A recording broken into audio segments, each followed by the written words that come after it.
amigos? Muy buenas noches. Gracias por acompañarnos en este espacio de Comunique Channel. Como siempre me acompaña mi amigo Rodolfo González Crespo. Un gusto. Aquí empezando nuevamente el año. Y pues bueno, tenemos varios temas para platicar el día de hoy, compartir con todos ustedes. Rodolfo, seguimos con la escasez de gasolina, cerraron los ductos, no hay gasolina para acabar el huachicoleo. Sí, eso dice Andrés Manuel López Obrador, y pues afecta a muchos estados de la República, en especial a Guanajuato. Guanajuato le pega mucho, está en la Feria de León, Guanajuato. Jalisco. El gobernador Sinue, gobernador de Guanajuato, está tratando de implementar cosas para ayudar a su estado, ¿no? Entiendo que van a importar por el gobierno de Guanajuato gasolina del estado de Texas, de la Exxon, de la Shell. Entonces van a llegar estos cargamentos por tren hasta mientras vuelve a activarse el trabajo en Salamanca. En información que tienen en el estado de Guanajuato, dicen de que se detuvo la producción de gasolina, se detuvo la producción en la refinería de Salamanca, Guanajuato. Y bueno, le está pegando a los estados de Jalisco también, obviamente a la Ciudad de México, Michoacán. Y bueno, afortunadamente todavía en el caso de Yucatán no llega porque tenemos la entrada por mar, sí, precisamente. Pero hay que tomar las prevenciones del caso, sobre todo porque estamos escuchando en las ruedas de prensa del presidente de la República, Andrés Manuel López Obrador, que va a estar firme en esta situación y obviamente esto se va a prolongar, porque no solo se trata de cerrar los ductos como ya se anunció, sino que se está haciendo una nueva ruta estratégica para impedir que quienes practicaban el robo de combustible sigan haciéndolo en las zonas donde ya tenían establecidas, que creo que son 36 en el país.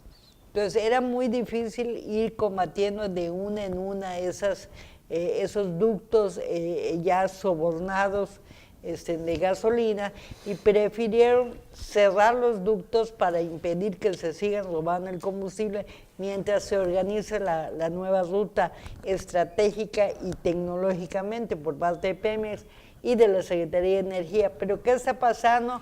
Que todo el país está en riesgo de un desquiciamiento por la falta de combustible. Incluso está deteniéndose el transporte de frutas, legumbres, carnes. Eso es peligroso, es una medida bastante enérgica, directa del gobierno de la República, pero muy peligrosa, muy riesgosa. Y hay información cruzada. Esto es lo que tú dices, es la información gubernamental.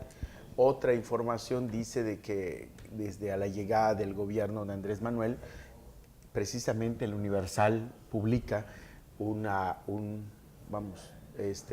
otro reportaje donde dice de que Andrés Manuel canceló la compra de gasolina y canceló también la compra de petróleo ligero y algunos componentes de la gasolina. Son tres cosas, fíjate. Canceló, se dice en ese reportaje, la compra de gasolina a los Estados Unidos, ¿sí? Esto provoca desabasto de gasolina. Descendió, ¿no? ¿Sí? Descendió el Pero además, también otras personas dicen canceló la compra de petróleo ligero. ¿Y qué es esto? ¿Sí? Para que los que no entendíamos esto lo entendamos, ¿no? El petróleo puede ser ligero o pesado. El ligero sirve para hacer gasolina. Nosotros, México, produce petróleo ligero y petróleo pesado, pero petróleo ligero lo produce en muy poca cantidad. Eso se queda en el país para las refinerías. Bueno, pues tiene que importar otro tanto de petróleo ligero, ¿sí? Y él exportar el petróleo que le dicen pesado, el maya, ¿no? Que es el que sirve para que para que hagan otros productos, ¿no? Entonces, bueno, al López Obrador, al cancelar la importación de ese petróleo ligero, las refinerías no tienen para producir la gasolina. Materia prima. Y por último, también canceló el gobierno de López Obrador, canceló la importación de un componente que es el que le da el octanaje a las gasolinas. Ese componente se le pone a cada litro de gasolina, en términos prácticos, para que pueda salir al mercado. Bueno, sin ese componente, aunque tengas el grueso de la gasolina, no puede salir a la venta. Entonces, eso hace que no tenga el país, ¿sí?, la suficiente gasolina, según dicen estas personas, para distribuir. Sí, esta explicación que nos hace Rodolfo es importante para que nuestro auditorio sepa. No es solo la cuestión de lo que está pasando al cerrar los ductos, sino que de confirmarse estas versiones de que se irá dejando de comprar esto, pues no entendemos la lógica de que se detenga la producción de gasolina que necesita el país. O sea, como que no tiene mucha lógica. Sí, ¿no? los críticos del presidente de la República, de López Obrador, los que lo cuestionan, dicen de que él dejó de comprar esos productos y provocó un desabasto de combustible, ¿no? Entonces, bueno, de alguna manera eso, sumado, ¿sí?, al tema de los huachicoleros que se estaban robando la gasolina, ¿sí?, esto colapsa el sistema, ¿no? O sea, son dos cosas, ¿no? Pero las dos cosas afectan. Y peligrosamente. Peligrosamente, sí. Bueno, ese es por un lado, ese es el tema de esta semana, que bueno, lamentablemente para todos estamos viendo que va a tardar, que es un asunto que no se va a remediar prontamente. Por eso dicen, Yasmín, ellos, de que afirman estas situaciones, estas personas, porque dicen, si el problema fuera que cierran los ductos para que no se lo roben, bueno, pues entonces en ese esquema habría en las plantas, habría en las refinerías, ¿no? Por ejemplo, la de Salamanca, pero no. Si el gobierno de Guanajuato, ¿sí?, tiene que traer desde Texas la gasolina, eso quiere decir que no hay en Salamanca, ¿no? ¿Y por qué no hay? No es precisamente porque se cierren los ductos, ¿no? No es porque se cierren los ductos. Pudiera ser que hubo una falta de, pues, no sé, de destreza o de, digamos, de habilidad de parte de la gente del nuevo gobierno. Creo que eso pasó. Que esto pudo ser, vaya, algunos de los que tú dices que son opositores al gobierno de López Obrador sostienen que es muy probable que haya sido una falta de práctica, de conocimiento exacto de parte de los nuevos funcionarios de Petróleos Mexicanos, lo que está propiciando toda esta crisis. Y obviamente el presidente de la República y su gente lo niega, pero bueno, ahí están ahí está el debate entre ellos dos, entre los que dicen uno y los que dicen otro. Algo es un hecho y hay que verlo, y esto lo estaremos analizando en otros programas, porque como amenaza esto con ser un asunto que va a tardar, bueno, nos dará pie, ya que el tiempo aquí lo tenemos muy medido, precisamente, Rodolfo, de qué impacto tendrá políticamente y en la economía. Así es. Porque hay que reconocer que López Obrador llegó con una cartera, digamos, política que está descendiendo muy rápidamente por esas decisiones erráticas, vamos a llamarlas así. Hay que ver qué pasa y hay que seguirle la pista. El impacto a la economía puede ser muy grande, como dice, se afecta a todos los sectores económicos y sobre todo en esa área de la República, que es un área muy pujante económicamente, pues va a afectar al final en el Producto Interno Bruto, o sea, a largo plazo. Todo, y finalmente la economía no está para eso ahorita. Y esto, como tú bien dices, si tarda, es que le da la razón a estas personas. Entiendo que los países compran gasolina, pero lo compran adelantado, ¿sí? Claro. O sea, no lo que pagan anticipado, ¿sí?, se los fabrican, digamos, ¿no? Se los entregan posterior. Y entonces, pero con plazos establecidos, claro, o sea, no puede así ser inesperadamente. Así es, no puedes decir, por ejemplo, hoy para el gobierno, mañana, ¿no? Oye, ¿sabes qué? Pues siempre si quiero, no, espérate, ¿no? Porque las refinerías no tienen tanta capacidad para almacenaje, ¿no? Te voy a vender tantos millones de litros, sí, el próximo mes págalo ahorita para que se te refine, ¿no? O sea... Y lo peor de colofón, mi querido Rodolfo, para comentar con nuestro auditorio, pues el presidente de la República mostró muy buena voluntad al decir en su toma de protesta que quería un país honesto, un país sin corrupción, y pues vemos que lamentablemente hay prácticas que parecen no terminar de la noche a la mañana. Una vez que se hizo esto en contra de los guachicoleros para frenar ese robo de combustible, empezaron a salir la venta de bidones de a 20 litros por internet con costos de más de 900 pesos, o sea, sí, a 27 y 28 pesos el litro. Entonces ya se creó un mercado negro a raíz de esa situación. Ojalá que se frene de momento. Y bueno, aterrizando las cosas, las noticias que pues hemos dado cuenta esta semana acá en Yucatán,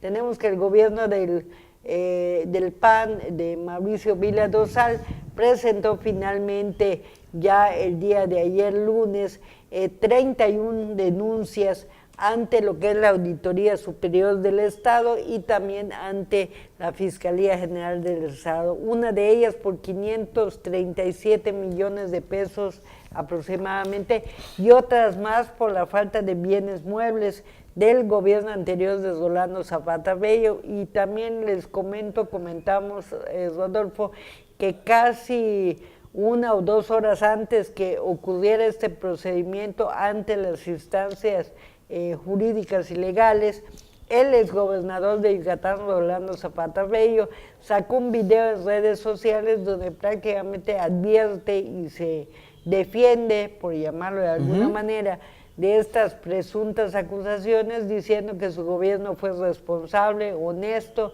y que además permanecerá en Yucatán para defender lo que fue su administración. O sea que el ambiente, digamos, del servicio público y del gobierno y del ambiente político se exacerba y se calienta un poquito con estas denuncias. Sí, fíjate, yo voy a hacer un poquito de historia con eso, si me permites, Yasmín, porque fíjate, del gobierno de Víctor Cervera para atrás nunca se había visto eso. Cuando entra Patricio en el 2001, Patricio hace señalamientos del gobierno anterior.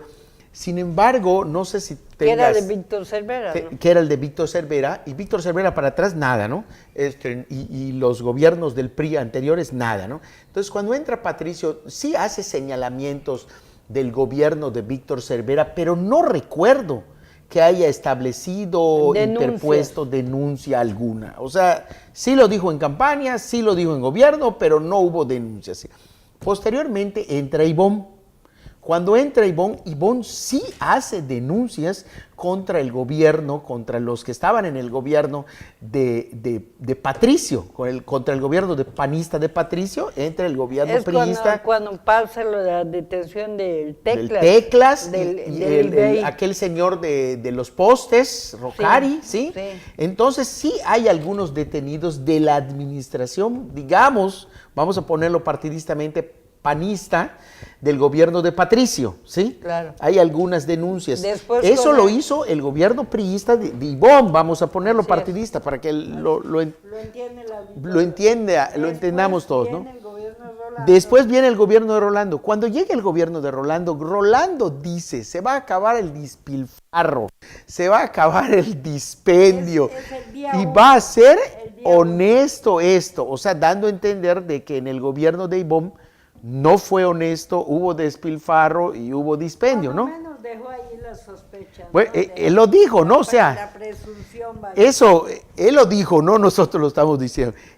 Pero no hay denuncias, realmente no hubo denuncias, ¿no? O sea, vamos, y en este gobierno, otra vez el cambio de gobierno, viene y entra Mauricio Vila, y entonces en este cambio lo que ocurre es de que ya hay ciertas denuncias, ¿sí? Y yo veo que Mauricio Vila, pues de alguna manera, anunció un faltante y después el gobierno entero en cada área fue fundamentando esos faltantes, esas anomalías administrativas, ¿no? Al final todos ellos la juntan, la mandan a Contraloría, y Contraloría es ahora el que pone pues las denuncias, ¿no? O sea, sí. Y todavía falta que la vicefiscalía decida cuáles proceden en términos estrictamente de ley, porque lo que ya tiene son las carpetas de investigación iniciales.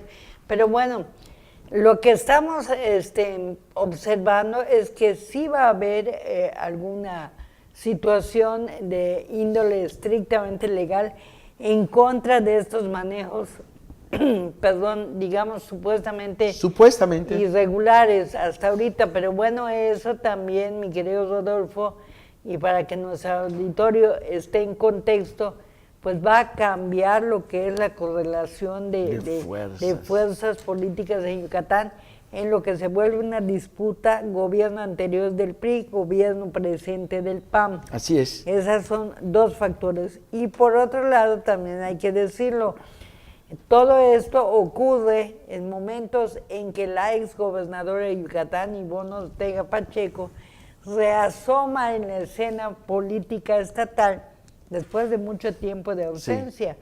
Se dijo que estaba en Londres, que estaba en Madrid, España, que estaba estudiando. El caso es que la exgobernadora no había estado visible en Yucatán en los últimos meses, y estamos hablando de casi 10, 12 meses, ¿no? Más de un año, ¿no?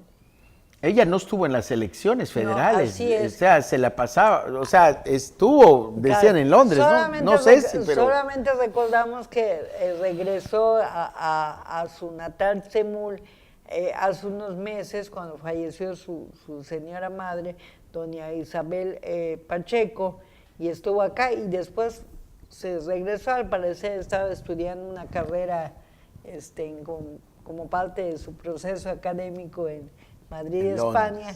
Primero estuvo en Londres y después en España, pero tengo entendido que ahora la exgobernadora ya está en Yucatán, y bueno, su primera aparición fue convocar a los actores políticos del PRI que todavía quedan, sí. Jorge Carlos Ramírez Marín, Juan José Canul Pérez, la exgobernadora Dulce María Sauri, el exgobernador Federico Granja, y todos ellos buscando acomodar nuevas fuerzas, nueva correlación de fuerzas con la planilla, una planilla única del Consejo Político Estatal del PRI, que es el organismo rector del PRI, para luego ir a la renovación del Comité Directivo Estatal del PRI.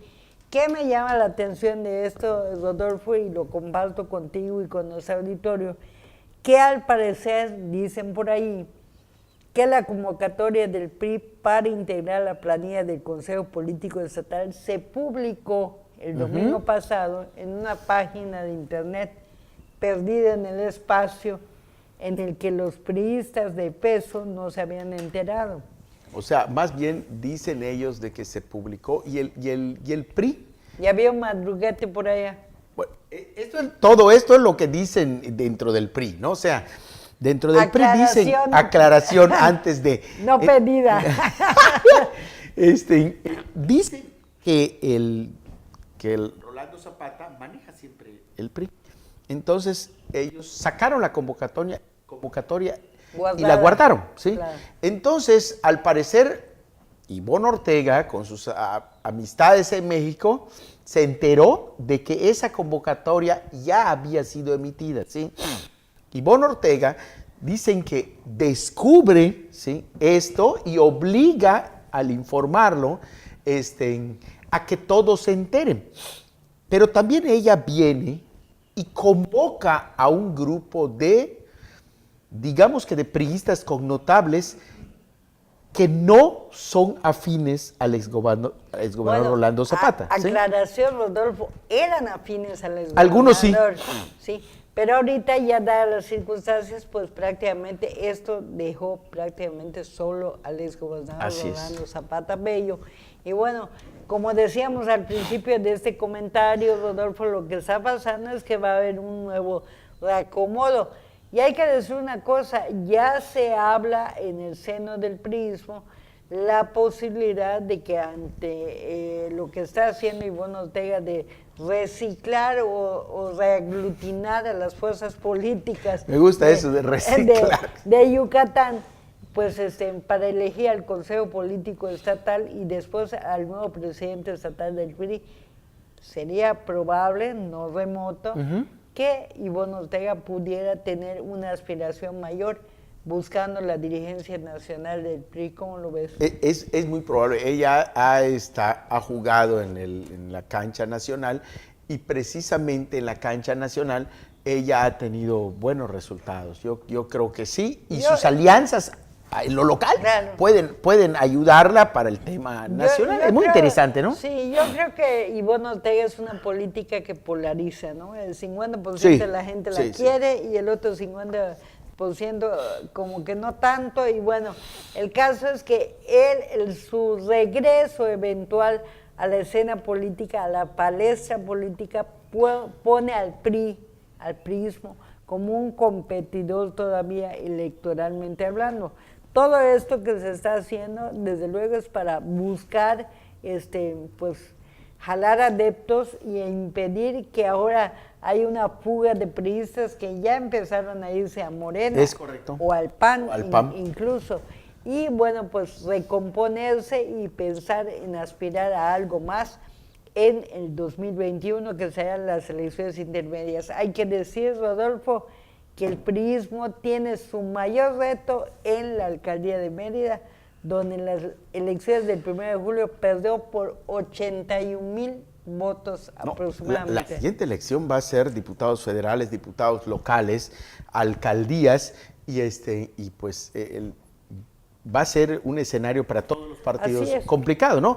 Pero yo te pongo en esto, en el tema de que Rolando Zapata en este momento, que está, digamos que cuestionado por las demandas de su gobierno, sino directamente él, pero sí su gobierno, ¿no? O sea, su gobierno es... Y él es el titular. Y él es el titular, ¿no? O mejor dicho, fue el titular. Y en este momento, precisamente, digamos que lo agarra mal parado al PRI, porque precisamente en este momento van a elegir ellos su consejo político, y entonces eso crea, por supuesto, fricción entre los grupos, ¿no? Y otra cosa, mi querido Rodolfo, hay que decirlo, una de las cosas que más le pega a los partidos políticos, y en este caso al PRI, al priismo nacional, lo vimos en las elecciones de julio, son precisamente las sospechas de corrupción. Así es. Si hay algo que le molesta al elector, que le molesta al ciudadano, es saber que su gobierno